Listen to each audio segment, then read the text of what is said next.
I do feel like their sort of story together shaped both of them so much as people. And, you know, as an Italian, this is the bit probably where I start getting choked up, where I think about it a lot, is just that Euros win. It really felt like something being shared by those two as people, and their players as people who got to share it. I mean, Vialli was there as a head of delegation, which is this sort of slightly ambiguous role where you're an ambassador and you're doing a bit of sort of shaking hands and meeting people. But part of it is just sort of being helpful and being a father figure to the team.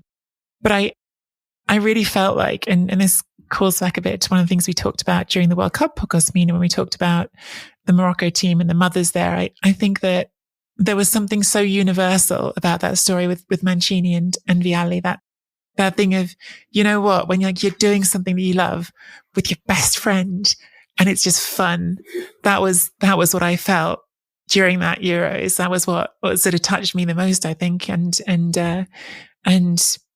yeah, I suppose as awful as it is that this sort of wonderful man has lost his life at 58 years old, at least he did sort of, he never liked to talk about it as a battle. He always said he was walking with a travel companion, an unwanted travel companion in cancer, but at least they were able to walk that walk long enough that he got to have that be one of his last piece of his legacy as well.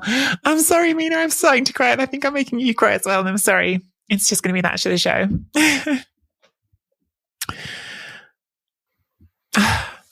Sorry, everyone listening.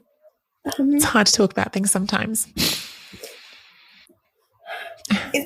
It sounds so, I don't want to just focus on the fact that he was this, you know, during the Euro 2020, it was like, all you love in sport is that you identify with things. Mm-hmm. It's kind of like why we loved Morocco and the mums. It's just so human, right? You love that. And in Euro 2020,